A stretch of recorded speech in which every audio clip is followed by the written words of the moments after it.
Você que está aí do outro lado da internet, conforme eu disse, seja sempre muito bem-vindo e compartilhe o canal Pela Bíblia com outras pessoas. Nós já estamos no capítulo 9 do livro de Romanos. Então agora nós vamos continuar. Eu acredito que a gente não precisa vir recapitulando mais nada. A edição Almeida Revista Corrigida já está aí na tela, né? Então nós vamos trabalhar com essa edição aí, a edição Almeida Revista Corrigida. E quando nós nos lembramos no capítulo 8, o que acontece? O apóstolo Paulo, ele vem trazendo a ideia de que em Cristo não existe nem judeu e nem gentil. Todas as pessoas são iguais. Essa é a ideia que Paulo nos traz. Só que Paulo ele tem uma tristeza por conta dos judeus, porque ele também é judeu. E o que acontece? Ele começa dizendo assim: em Cristo digo a verdade, não minto, dando-me testemunho à minha consciência no Espírito Santo. Tenho grande tristeza contínua e dor no meu coração, porque eu mesmo poderia desejar ser separado de Cristo por amor de meus irmãos, que são meus parentes segundo a carne, que são os israelitas, dos quais é a adoção de filhos e a glória, os concertos e a lei e o culto e as promessas, dos quais são os pais e dos quais é Cristo, segundo a carne, o qual é sobre todos, Deus bendito eternamente. Amém. Bom, nesses 5 primeiros versículos que Paulo começa fazendo a introdução, Paulo expressa a tristeza dele porque os judeus, lá no livro de Êxodo 19, versículo 6, eles tinham ali uma promessa de Deus de serem feitos um sacerdócio real, raça escolhida e nação santa. Essa é a ideia de Deus para com Israel. Só que Israel, irmãos, na trajetória dele, Israel, ele se desvia muito. Durante toda a história, quando a gente pega desde a eleição de Abraão, a gente pega Israel sempre vagueando no caminho. E aí Paulo, quando ele chega nesse ponto, porque Paulo agora conhece a Cristo, Paulo diz que ele próprio preferia ser condenado eternamente para a salvação dos judeus. De tanta tristeza que ele tinha por conta daquela rejeição dos judeus. Isso aqui é muito interessante, irmãos, porque esse capítulo ele vai nos mostrar a predestinação de Deus em relação a propósito e em relação a pessoas. Nós já aprendemos sobre isso. E esse capítulo aqui, ele vai mostrar que Deus, ele trabalha muitas vezes de uma maneira que nós não compreendemos. Isso que o pastor Felipe disse aqui sobre a questão das seitas terem resposta para tudo, é algo interessante, não é? Porque nem a Bíblia tem resposta para tudo. E é o que a gente vai aprender aqui também. Tem coisas, irmãos, que a Bíblia não tem resposta, não adianta. Mas nós precisamos encontrar as respostas que ela nos dá dentro do estudo que nós fazemos. E aí nós aplicamos Deuteronômio, capítulo 29, versículo 29. As coisas reveladas pertencem a nós, as escondidas pertencem ao Senhor nosso Deus. Então o apóstolo Paulo, ele diz que Deus ele deu muita oportunidade para Israel. Ele fez com que Israel andasse debaixo daquela nuvem. Deus ele fez um trabalho fantástico com Israel, irmãos. Um trabalho inacreditável. Eu até creio que é por isso que Deus, ele quando olha para nós, a 14 mil quilômetros de Israel, há 2.000 anos separados da história de Cristo, eu acredito que Deus, ele se orgulha de nós, porque Israel não teve a mesma fé que nós percebemos que os gentios têm em Cristo Jesus. Israel teve muito mais dificuldade. Embora eles vissem tudo o que Deus estava fazendo. Hoje, nós não vemos milagres toda hora, mas Israel via milagre toda hora. Todo o tempo tinha milagre. À noite, Deus colocava uma coluna de fumaça para conduzi-los no caminho. De dia, tinha uma nuvem que ia também conduzindo eles. Onde eles viam aquela nuvem, e era uma nuvem diferenciada, muito mais baixa, que conduzia, proporcionava uma sombra, né? Aquele sol escaldante do deserto. Então Israel viu muitas coisas. E aí Deus, ele permite que Israel seja um povo específico e adorador. Às vezes, eu tenho dito o seguinte, irmãos, nós não conseguimos abrir a mente para compreender que nessa altura do campeonato aqui, nós estamos falando aproximadamente em 1.500 anos antes de Cristo. 1.500 anos antes de Cristo. Se nós tomarmos pela cronologia, nós vamos pensar então que já haviam se passado 2.500 anos desde a criação do homem. Se já havia passado 2.500 anos desde a criação do homem, os irmãos imaginem quantas pessoas tinha na terra já nessa ocasião. Então tinha muita gente. Mas Deus escolheu só Israel. A nossa tendência é sempre pensar que parece que a Bíblia se resume só ao povo de Israel. Não, tinha muita gente na terra. Mas a Bíblia trata a história dele, conforme diz o versículo 5, com um objetivo, né? Qual é o objetivo? Apresentar Cristo, né, segundo a carne, e que a Bíblia chama de Deus bendito. Então a história de Israel, ela é uma história que ela é mesclada com a história de outros povos, embora nós não estudemos a história dos outros povos. Então veja que privilégio Deus deu a Israel. E da mesma forma, hoje, Deus também nos dá um privilégio. Por quê? Porque nós, como cristãos, estamos também espalhados em todo o mundo, mas fazemos parte da história do povo que Deus escolheu, né, para levar o seu nome. E aí o versículo 6 continua. Não que a palavra de Deus haja faltado, porque nem todos os que são de Israel são israelitas. Olha só, irmão, Deus faz um pacto com Abraão, e esse pacto com Abraão vai dizer o seguinte, olha, uma vez que você é descendente de Abraão, está tudo certo na sua vida. Os judeus colocaram esse conceito na cabeça deles. Sendo descendente de Abraão, está tudo bem. E aí Paulo fala, não. Nem todo aquele que é descendente de Abraão é verdadeiramente israelita.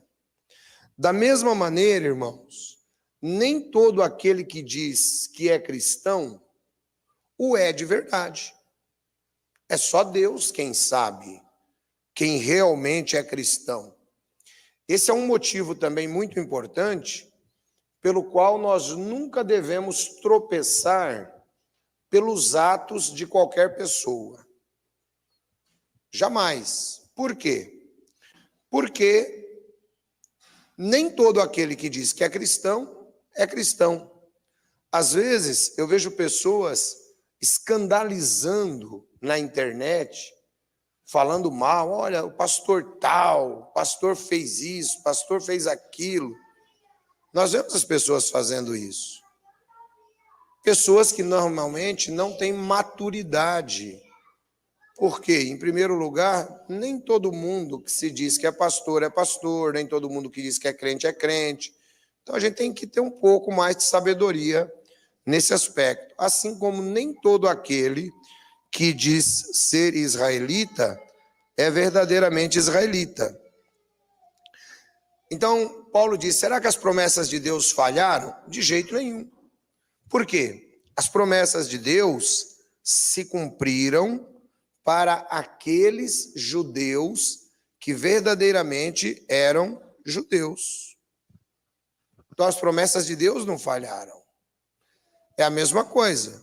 Nós esperamos Jesus voltar. Jesus vai voltar nas nuvens dos céus com poder e grande glória, como a Bíblia ensina. Mas será que todos que professam ser cristãos, que estiverem vivos, terão seus corpos transformados naquele momento? Aí a pessoa vai dizer, então Deus, a promessa de Deus faltou comigo. Não, a promessa de Deus não faltou com ele. Foi ele que faltou com Deus. Assim também alguns judeus o fizeram. E Paulo, então, diz não. O fato de pertencer à família judaica não significa nada. Tem crente que às vezes diz que é crente de berço. Ele nasceu em berço, vocês gostam de falar que nasceram em berço evangélico. Bom, o fato de nascer em berço evangélico, irmãos, não significa nada. Aliás, às vezes significa até prejuízo para a pessoa. Porque se ele nascer, né, no evangelho errado, ele vai levar a vida inteira naquilo ali. Então Paulo diz, nem todo que é judeu é verdadeiramente judeu. Versículo 7. Nem por serem descendência de Abraão são todos filhos. Em Isaque será chamada a tua descendência. Isto é, não são os filhos da carne que são os filhos de Deus, mas os filhos da promessa são contados como descendência. Porque a palavra de promessa é esta: por este tempo virei e Sara terá um filho. E não somente esta, mas também Rebeca, quando concebeu de Isaque, nosso pai. Aí depois a gente já vai entrar num outro ponto interessante. O que é que Paulo está nos mostrando aqui, irmãos? Em primeiro lugar, a promessa de salvação dos judeus está de pé. A teoria da substituição não existe. Qual é essa teoria? Essa teoria é a teoria de que Deus substituiu, rejeitou Israel e ficou só com a igreja. Isto é heresia. Quem gosta de pregar isso são os grupos sectários. Por quê? Para poder se enquadrar dentro da história. Então, Paulo diz que a promessa de Deus aos descendentes de Abraão cumpriu-se sim. E vai continuar tendo seu cumprimento lá no milênio. Aí ele começa agora a trazer uma analogia acerca dos filhos de Abraão. Porque Abraão não teve só Isaque. Isso é um outro problema também que a gente não presta atenção quando a gente analisa. Abraão teve um filho mais velho que se chamava Ismael, filho de Agar, uma outra esposa de Abraão, né, que é conhecido como a escrava. E o que acontece, irmãos? Isso é muito interessante quando a gente analisa hoje. Por exemplo, os cristãos, os judeus e os muçulmanos, esses três grupos alegam a paternidade de Abraão. Olha só que coisa interessante isso. Os muçulmanos são descendentes de Abraão através de Ismael. E se você for analisar, os muçulmanos, hoje, o Islã, É a segunda maior religião do mundo. Só fica atrás do cristianismo. E mesmo assim está crescendo com velocidade. É descendente de Abraão. Só que Paulo diz aqui, olha, o problema é o seguinte: ser descendente de Abraão, segundo a carne, não adianta muita coisa. Então, essa alegação de que somos descendentes de Abraão porque somos descendentes de Ismael, ela não é uma alegação que caiba dentro daquilo que Deus prometeu para um determinado povo. E aí nós temos os judeus, que são descendentes de Isaac. Abraão, Isaac e Jacó. Obrigado, varão. Deus abençoe. Nós temos os judeus, obrigado. Nós temos os judeus que são descendentes de Isaac. E o que é que aconteceu? Olha só que coisa interessante, irmãos. Os judeus, eles se desenvolveram em paralelo, né, com o Islã dentro de um determinado tempo. Hoje, o número de judeus no mundo, se não vai me falhar a memória, está dentro de aproximadamente 13 milhões.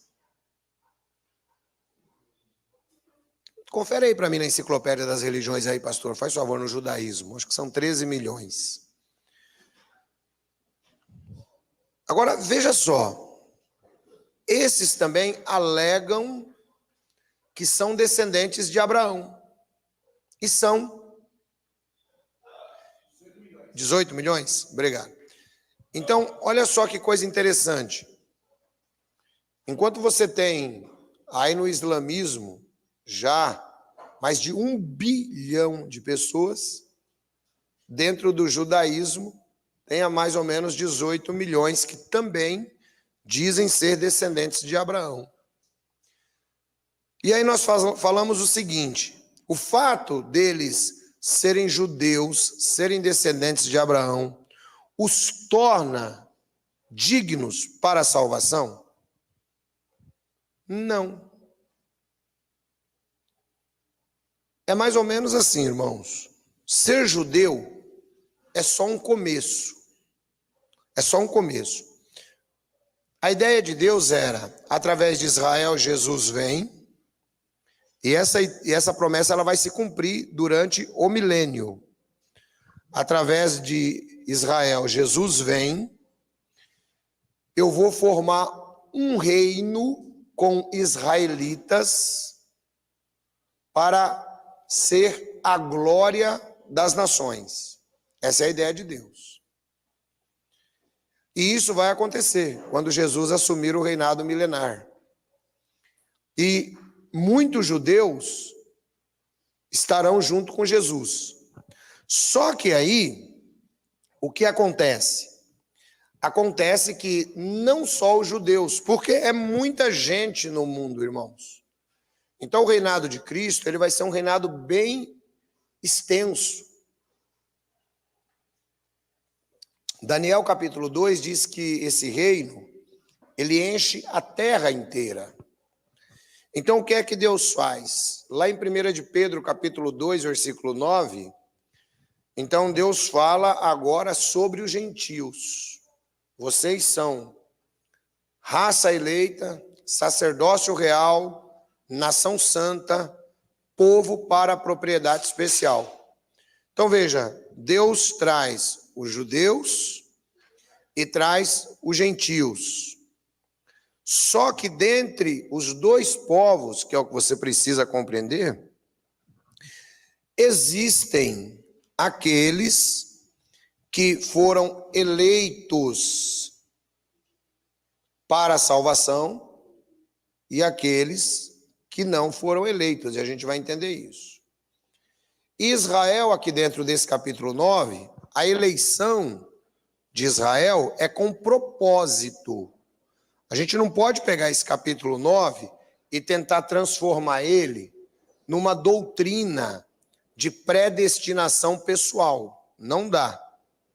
Se você fizer isso, você vai estar forçando o texto. o texto trata de uma predestinação onde Cristo iria chegar. É isso que a gente vai compreender. Quer ver? Vamos lá, o versículo 10 novamente, para a gente poder compreender isso. E não somente esta, mas também Rebeca, quando concebeu de Isaque, nosso pai, porque não tendo eles ainda nascido, nem tendo feito bem ou mal, para que o propósito de Deus, segundo a eleição, ficasse firme, não por causa das obras, mas por aquele que o chama. Vejam, o versículo 11, irmãos, aqui é a chave para a gente compreender. Deus, ele chamou Jacó ainda no ventre da mãe dele, para o propósito dele. Isso que é muito legal de você entender a misericórdia e a visão de Deus. Jacó e Esaú eram gêmeos. Nenhum dos dois tinha nascido. Nenhum dos dois tinha feito nada. Mas a Bíblia diz que Deus escolheu a Jacó. E Jacó era o mais novo, mas agora Jacó, ele vai passar a ser o primogênito, aquele que vai herdar as bênçãos de seu pai Isaque e de seu avô Abraão.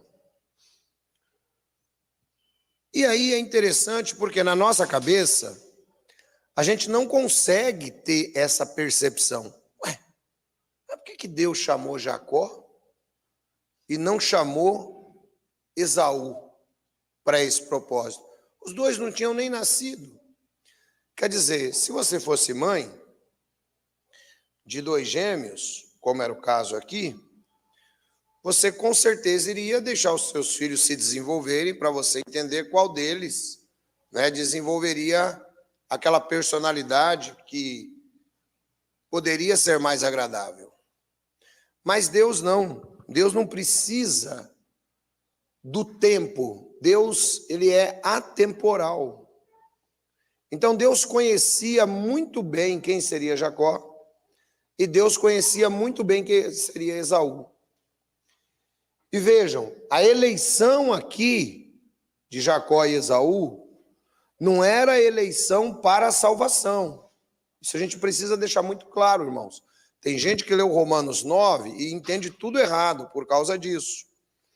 A eleição aqui era qual desses dois vai ser um ancestral do Messias. Esse era o problema. Se você ler a história de Esaú é uma história trágica. A de Jacó já não é lá essas coisas, imagine a de Esaú. Então Deus, ele sabia muito bem. Então o propósito aqui, conforme diz, é o propósito da eleição. Como nos diz o versículo 11. Eles não tinham nascido, não tinham feito nada, para que o propósito de Deus, segundo a eleição, ficasse firme. Então compreenda, quando nós falamos em predestinação, quando nós falamos em eleição, a gente tem que aprender a separar o contexto bíblico. Às vezes alguns irmãos não entendem, né? Um dia eu estava dando uma explicação sobre esse assunto e a pessoa disse assim, puxa, mas não entendo, como pode Deus fazer isso? Então quer dizer que Deus, ele predestinou a pessoa para ser um ladrão? Não, de maneira nenhuma. Não é neste aspecto que a Bíblia trata, né? Nós temos uma livre agência onde nós podemos agir dentro da responsabilidade humana. Isso é normal, isso é natural.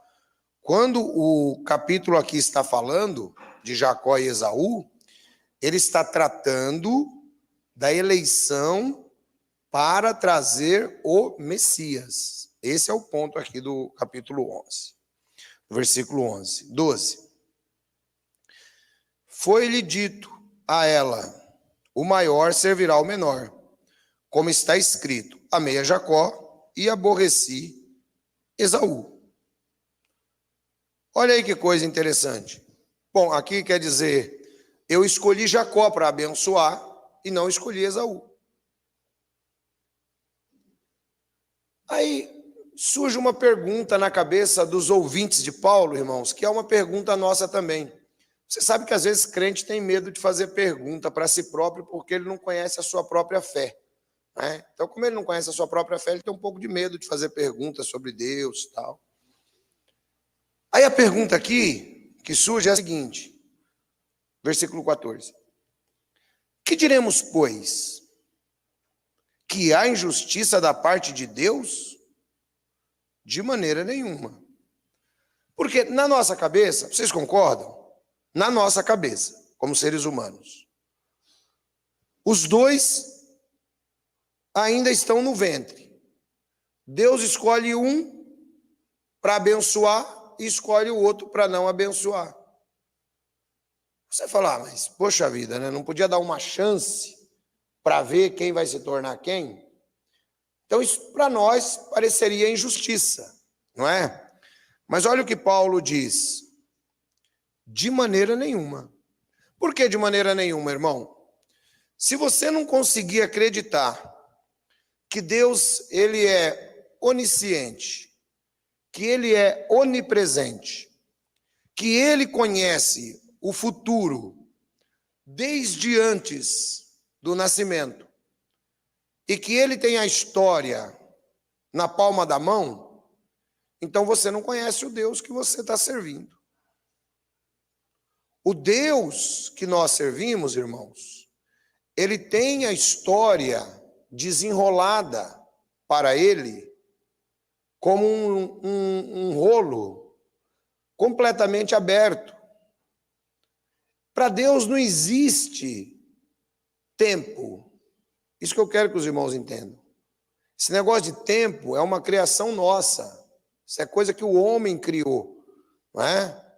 Se a gente, por exemplo, tivesse convencionado que um ano seriam 12 dias, o ano seriam 12 dias. Se a gente convencionasse que um dia seria de 5 horas, o dia seria de 5 horas. Então imagine que nós não teríamos hoje 30, 40, teríamos 150 anos, 200 anos, porque isso é convenção humana. Se você, por exemplo, sair da Terra, você for para o planeta Marte, você vai ver que lá o ano é diferente do nosso. Nos outros planetas acontece a mesma coisa. Então, Deus, ele está muito além de tudo isso. Deus, ele está olhando a história, irmãos, cumprida. Somos nós que somos muito ansiosos em relação à história.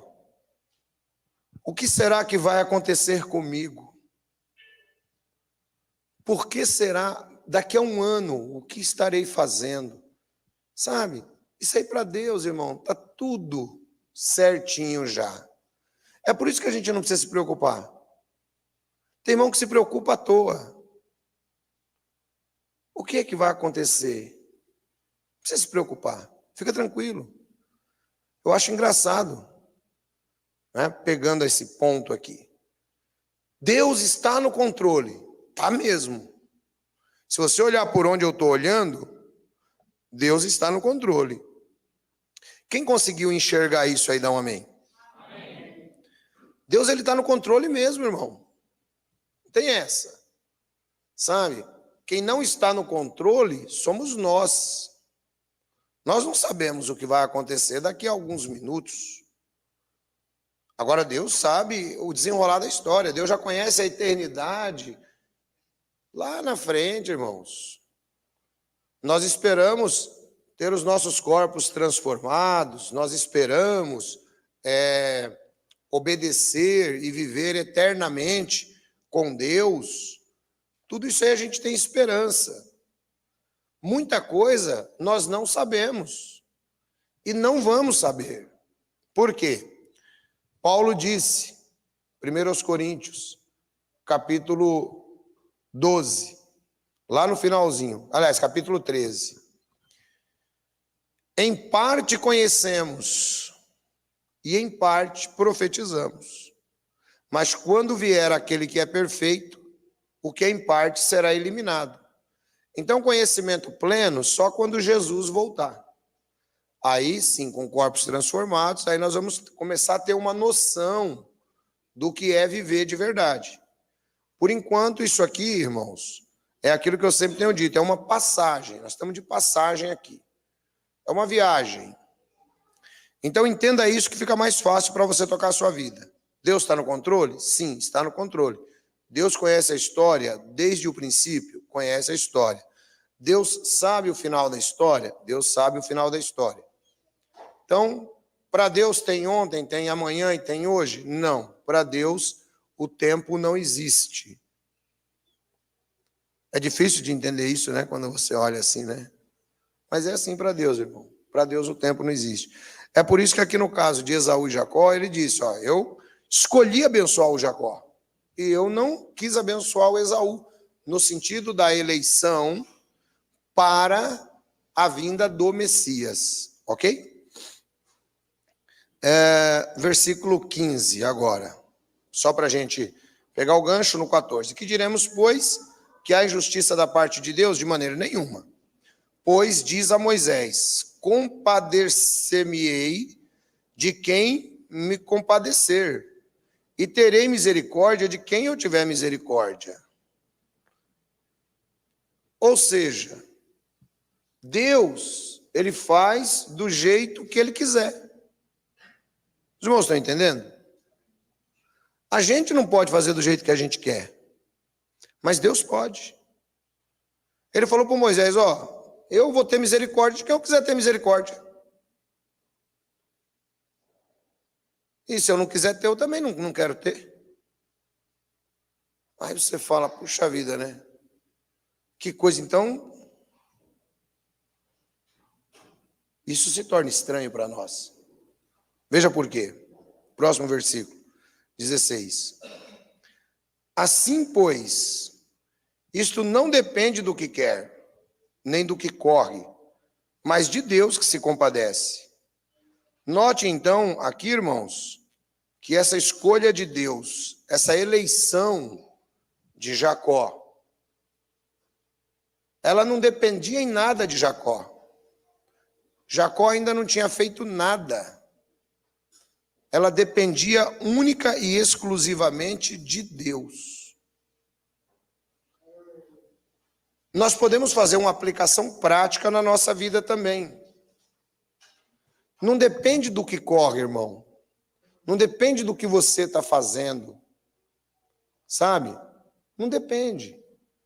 Uma vez que Deus já te salvou, Deus te salvou dentro do propósito dele, porque ele teve misericórdia de você. E aqui no caso da eleição para a vinda do Messias, foi exatamente o que Deus falou. Eu vou ter misericórdia de quem eu quiser ter misericórdia. Ele quis ter misericórdia do Jacó. E aqui tem mais um detalhe, irmãos.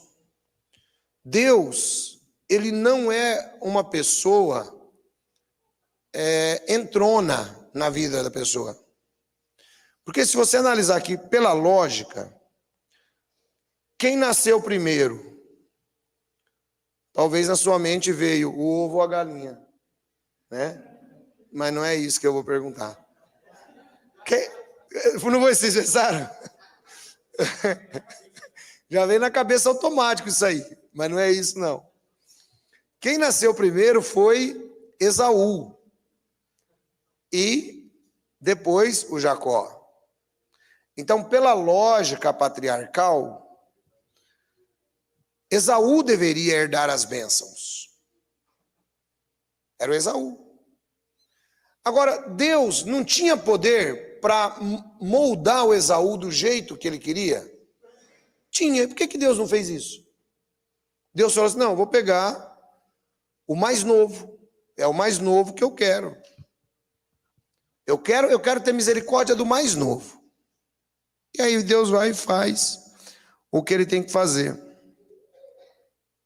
Então as bênçãos de Deus, irmãos, nesse caso para Jacó e também para nós, elas não são dadas porque alguém decide trabalhar arduamente, porque eu vou ser o melhor servo de Deus, porque eu vou fazer tudo certinho do jeito que Deus quer, né? Não. É dentro daquilo que Deus decide. Como aplicação prática, nós podemos tirar essa lição aqui também. Lembrando que o texto está tratando da eleição de Jacó para ser o patriarca do qual procedeu Cristo, Deus bendito para sempre. Amém. Versículo 5 é a chave para a gente continuar entendendo Romanos, capítulo 9. E aí, agora o versículo 17. Por que diz a Escritura a Faraó: para isso mesmo te levantei, para em ti mostrar meu poder e para que o meu nome seja anunciado em toda a terra. Olha só, irmãos, agora Paulo faz mais uma analogia de propósito. Vocês estão entendendo a diferença de eleição para propósito, de eleição pessoal? Está dando para os irmãos entenderem isso? Está tranquilo?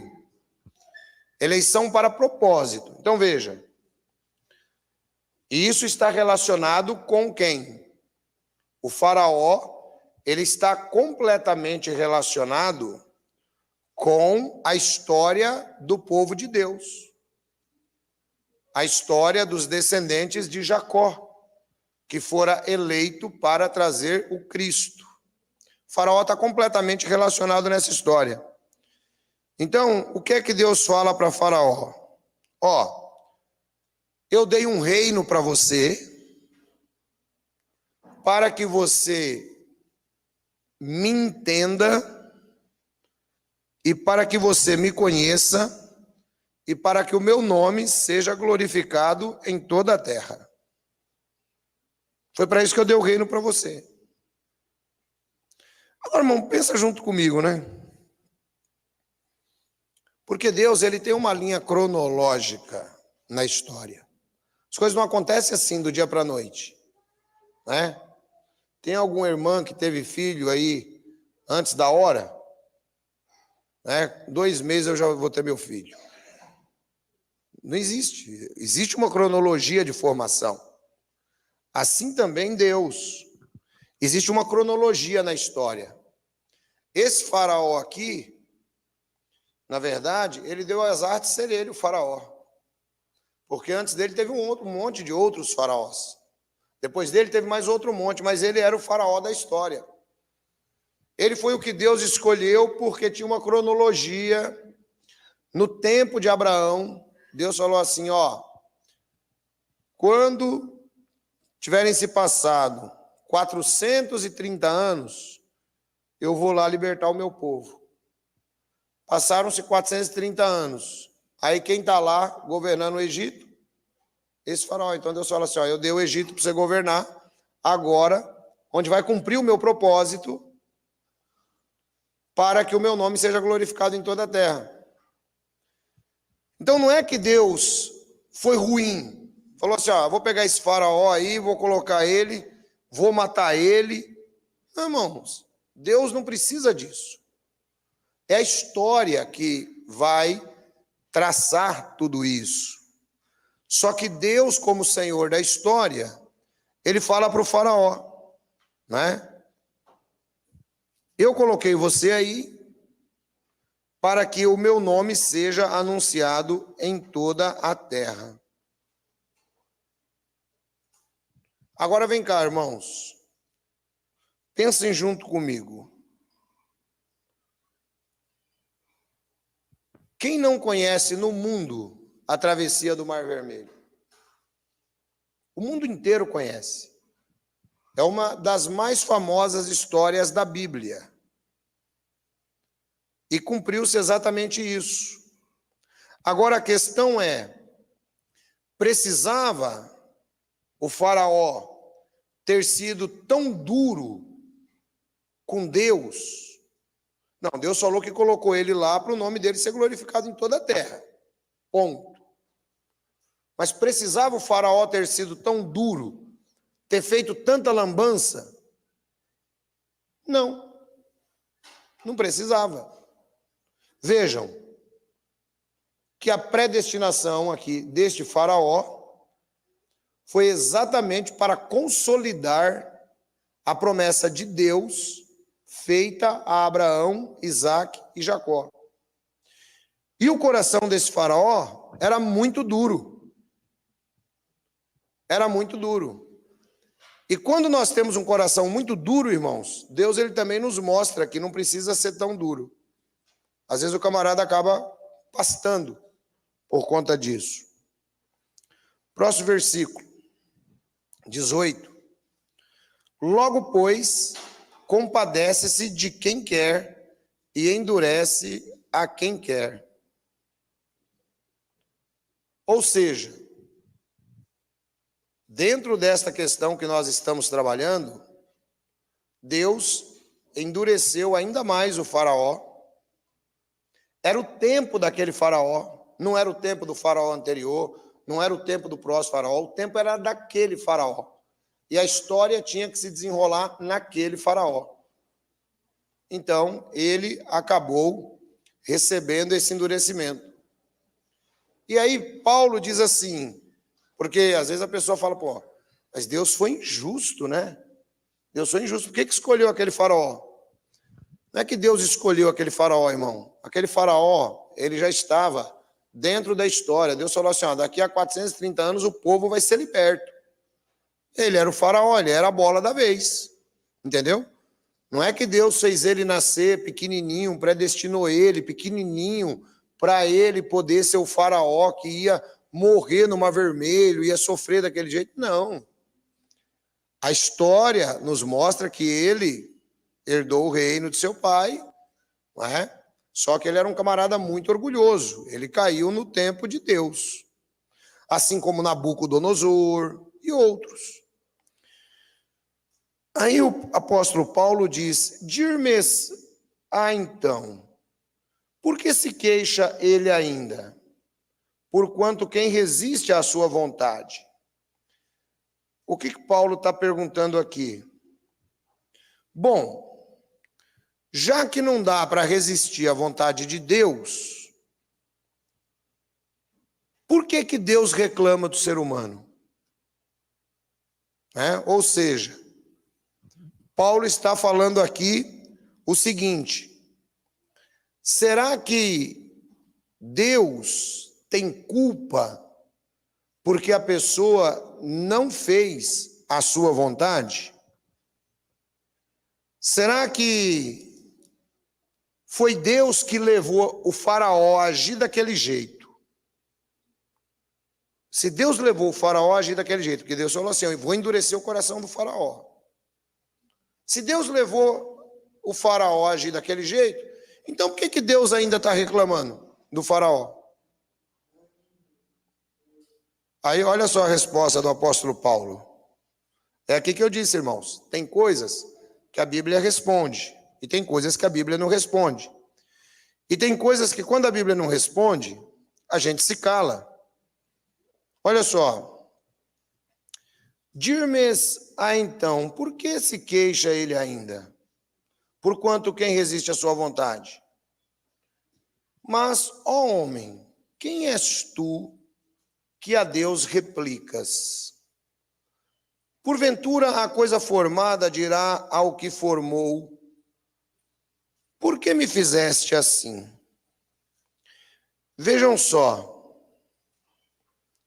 Paulo diz, tem coisas que o ser humano tem que simplesmente ficar quieto diante de Deus.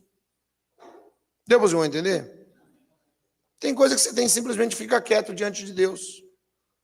Porque, mas é por isso que algumas pessoas entendem errado o texto, né?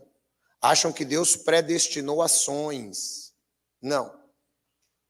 Por que você reclama. É muito comum você ouvir a pessoa dizer assim: mas eu não tenho culpa. Eu sou pecador.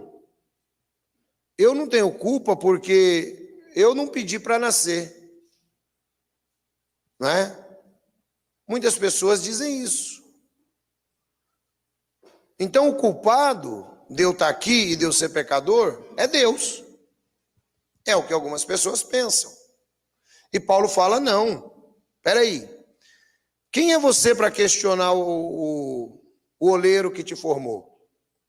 E agora ele faz uma comparação interessante, né? Mostrando que no caso de Jacó, não foi injustiça, Deus elegeu ele para trazer o Cristo. Mostrando que no caso do faraó, não foi injustiça, esse faraó aí foi eleito para poder libertar o povo de Deus. Então não há injustiça nenhuma da parte de Deus. E aí o versículo seguinte, ele nos diz no 21. Ou não tem o oleiro poder sobre o barro para da mesma massa fazer um vaso para honra e outro vaso para desonra? E que direis, se Deus, querendo mostrar a sua ira e dar a conhecer o seu poder, suportou com muita paciência os vasos da ira preparados para a perdição, para que também desse a conhecer as riquezas da sua glória nos vasos de misericórdia, que para a glória já dantes preparou.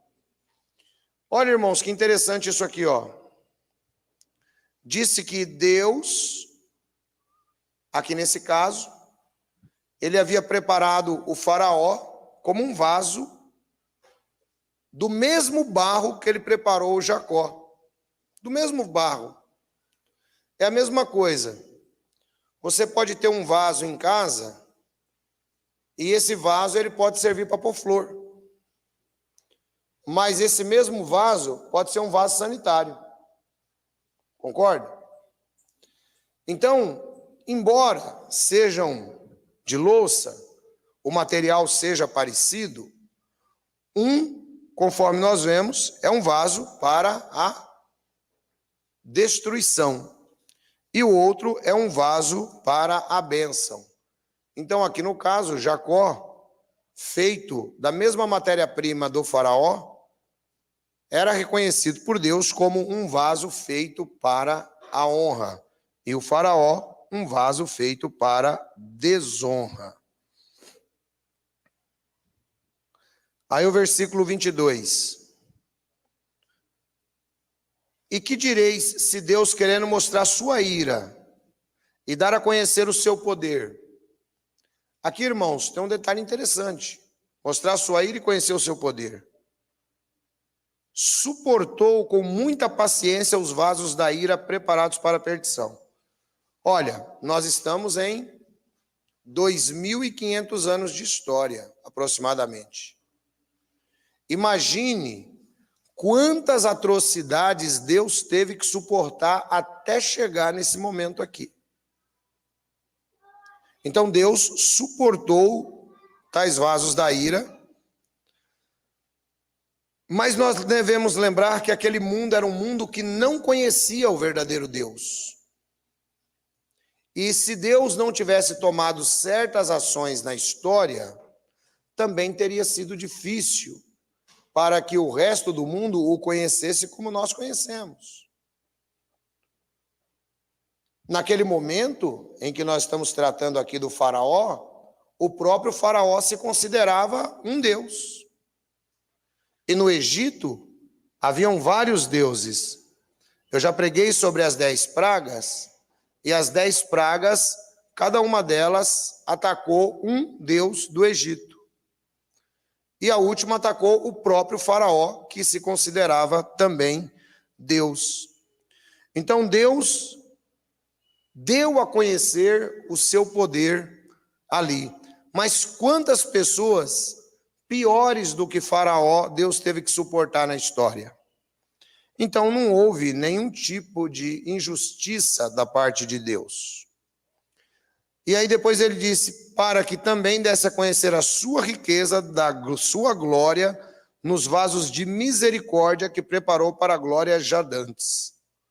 Ou seja, quem são esses vasos de misericórdia, né? Tratando aqui, é a própria descendência eleita de Jacó, aqueles israelitas obedientes que conduziram a história até chegar em Cristo. É por isso que ele diz que nem todo aquele que diz que é de Israel é realmente Israel, mas apenas aqueles que conhecem a vontade de Deus. Os irmãos estão compreendendo a conexão entre os versículos desde o começo? Amém? Então Deus trata dessa maneira. Ou seja, tem vasos, né, conforme ele disse aqui, nesta história, que foram preparados para a ira. São aqueles que não quiseram conhecer a Deus. E tem vasos preparados nessa história, que são vasos para a bênção, que são aqueles que conheceram a Deus. E aí depois ele prossegue no versículo 24. Os quais somos nós, os vasos de misericórdia, a quem também chamou, não só dentre os judeus, mas também dentre os gentios. Veja, a promessa feita a Abraão, lá no capítulo 12 do Gênesis, diz: através de você, eu vou abençoar todas as famílias da terra. Então, quando nós chegamos agora no versículo 24, o apóstolo Paulo, ele nos mostra que quer sejamos gentios, quer sejamos judeus, Deus, ele se mostrou benigno para conosco ao trazer o Cristo, segundo a carne, para a sua glória e para a salvação de todo aquele que crê. E o versículo 25. Como também diz Oséias: chamarei meu povo ao que não era meu povo, e amada à que não era amada. E sucederá que no lugar em que lhes foi dito: vós não sois meu povo, aí serão chamados filhos do Deus vivo. Aqui nós percebemos, então, Deus mostrando que suportar os vasos de ira durante a história e criar os vasos de misericórdia, aqueles que seriam os ancestrais do Messias, isso iria convergir para que todo o povo de Deus fosse unido lá na frente, quer judeus, quer gentios. Então notem que esse capítulo 9, ele não trata de uma eleição ou predestinação pessoal, para você pegar esse texto e dizer assim: não, Deus, aquele camarada ali, Deus fez ele para ser um vaso de destruição. Não. Aqui é uma predestinação e eleição de propósito. Ou seja, Deus tinha um propósito com os vasos de misericórdia e, ao mesmo tempo, com os vasos de desonra que se desenvolveram na história. Ok? Ficou claro isso para os irmãos? Amém? E aí ele diz que depois desse drama todo narrado, vai ter gente que não era israelita, mas vai ser filho de Deus. Quem são esses? Somos nós, através de Jesus, através de Cristo, que foi trazido à terra dentro do propósito de eleição de Israel. Versículo 27. Também Isaías clamava acerca de Israel. Ainda que o número dos filhos de Israel seja como a areia do mar, o remanescente é que será salvo. Veja que mesmo dentre os judeus existem também os vasos de desonra. Pode ter um número como a areia do mar, mas o remanescente é que será salvo. Ou seja, o texto já deixa claro para a gente aqui que o povo de Israel existe como povo de Deus, teve um propósito ao trazer Israel ao mundo, e o propósito era trazer Cristo, por sua vez, Cristo morrer por cada um de nós. O número de judeus iria crescer, mas apenas um remanescente seria salvo. Quem é esse remanescente?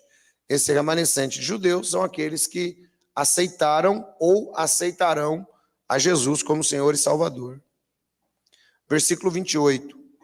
Porque o Senhor executará a sua palavra sobre a terra, completando-a e abreviando-a. Então veja só nesse versículo 28, irmãos, que Deus, ele vai cumprir a sua promessa. Ele vai cumprir a sua sentença. Para quê? Para recuperar toda a humanidade. Em quem? Em Cristo Jesus. E aí o versículo 29. E como antes disse Isaías, se o Senhor dos Exércitos não nos deixar a descendência, teríamos sido feitos como Sodoma e seríamos semelhantes a Gomorra. Paulo faz aqui a citação de Isaías, mostrando que um remanescente, sim, de Israel será salvo. Então, como eu disse no começo, aquela teoria da substituição, de que Deus substituiu Israel pela igreja, é apenas uma heresia. Ela não cabe dentro da interpretação bíblica. É uma interpretação alegórica das Escrituras. Versículo 30. Que diremos, pois? Que os gentios que não buscavam a justiça alcançaram a justiça? Sim, mas a justiça é pela fé.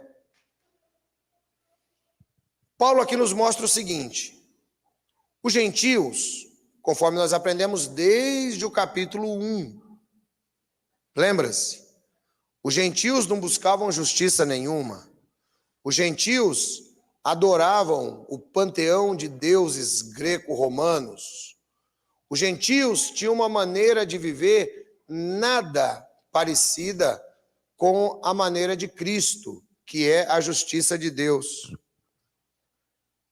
Então Paulo diz assim: mas os gentios não buscavam a justiça. E eles alcançaram a justiça. Paulo fala assim: a justiça que é pela fé. Ou seja, a pessoa pode fazer tudo o que ela quiser. Sem fé, ela não vai agradar a Deus. Não vai adiantar nada, sabe? E aí o 31, ele faz um contraste, quer ver, ó? Mas Israel que buscava a lei da justiça, não chegou à lei da justiça. Ou seja, os gentios não guardavam a lei. E Paulo vem trazendo isso desde o capítulo 1. Mas Israel guardava a lei. E a tendência, né, fazendo aqui uma aplicação pessoal, a tendência do ser humano é a seguinte: tudo que eu faço de melhor e de bonzinho me dá crédito no céu. Né? O cidadão pensa assim. E Paulo diz: não, os judeus buscavam guardar a lei, mas eles não chegaram em lugar nenhum. O pastor Felipe citou aqui, por exemplo, durante a história das seitas, ele falou sobre uma seita que acredita sim que o sábado importa em salvação eterna. A sua fundadora disse isso, escreveu isso lá atrás. Irmãos, aí tem uma outra seita, a minha seita preferida, ela disse que o fato de Jesus vir à terra foi para ficar batendo de casa em casa. A obra mais importante de Jesus era essa. Aí eu fiquei pensando, Jesus não ia morrer nunca se deixasse. Jesus não ia morrer de velho. Então Jesus ia estar batendo de porta em porta até hoje e nós estava todo mundo condenado para o lago de fogo. Então, olha só que interessante.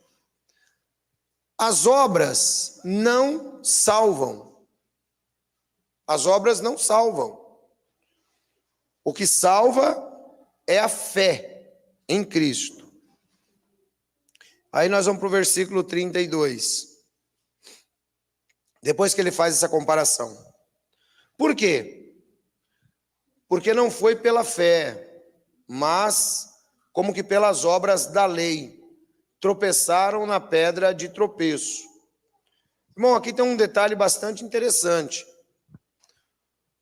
Se você estudar a história judaica, você vai perceber que se desenvolveram grandes pensadores judeus, os rabinos. E esses grandes pensadores rabínicos, eles acabaram dificultando muito mais a aceitação do Messias.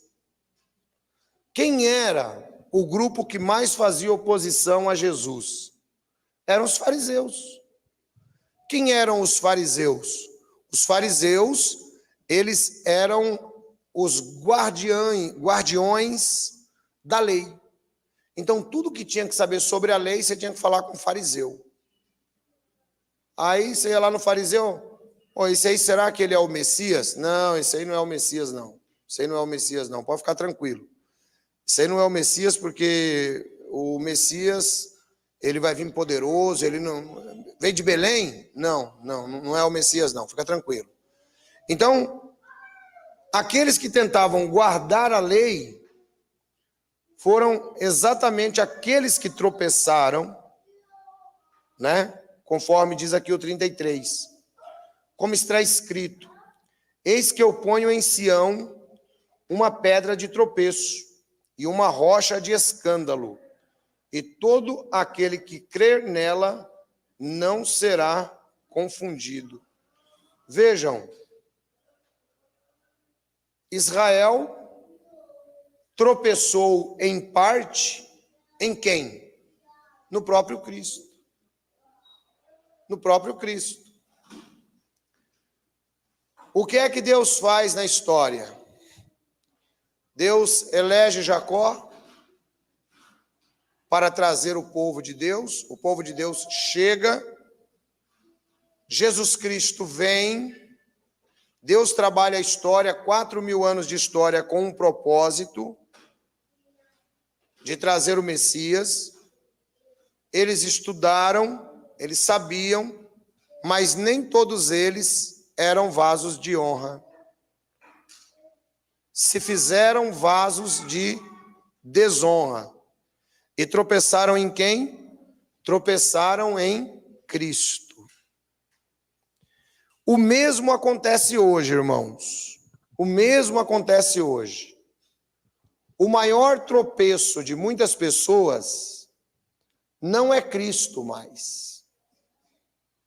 Hoje o tropeço é deixar de enxergar a Cristo para seguir uma religião. Aí a pessoa acaba tropeçando mesmo. Por quê? Porque ela não conhece o Cristo dos evangelhos. E é muito complicado isto, porque, vejam, os judeus, eles não buscaram desenvolver essa relação com Cristo. Então, eles não conheceram o verdadeiro Jesus. Mas vocês que estão me assistindo, conhecem o verdadeiro Jesus. E você não tem motivos para tropeçar na religião, para tropeçar em homens. Essa pedra de tropeço foi colocada para Israel apenas temporariamente, para que eles pudessem reconhecer o Cristo. E eles vão reconhecer a Jesus por ocasião da sua volta. Ocasião da volta de Jesus, Israel vai reconhecer a Cristo. E a nós aplica-se, irmãos, essa última parte do versículo. Todo aquele que nele crê não será confundido. Então você não precisa temer ser confundido, né? Será que eu realmente estou seguindo a Cristo? Conforme nós aprendemos no capítulo anterior, o Espírito Santo testifica com o seu próprio Espírito de que você é filho. E você que está aprendendo a palavra de Deus, você que está estudando a palavra de Deus, como nós temos feito, você que tem feito um esforço, não para ser salvo, mas um esforço para aumentar a sua fé. E a fé vem através do ouvir, e ouvir a palavra de Deus. Então, quando você faz um esforço para aumentar a sua fé, para crescer na fé, quando você faz um empenho de verdade, onde você começa a conhecer o Cristo das Escrituras, você jamais será confundido. Inclusive, em uma interpretação das Escrituras como essa, onde nós temos aqui uma eleição e uma predestinação de propósito de Deus para com o povo dele, seja judeu, seja gentil. Algo que se transformou na história para que Cristo pudesse chegar até nós. Deus abençoe vocês.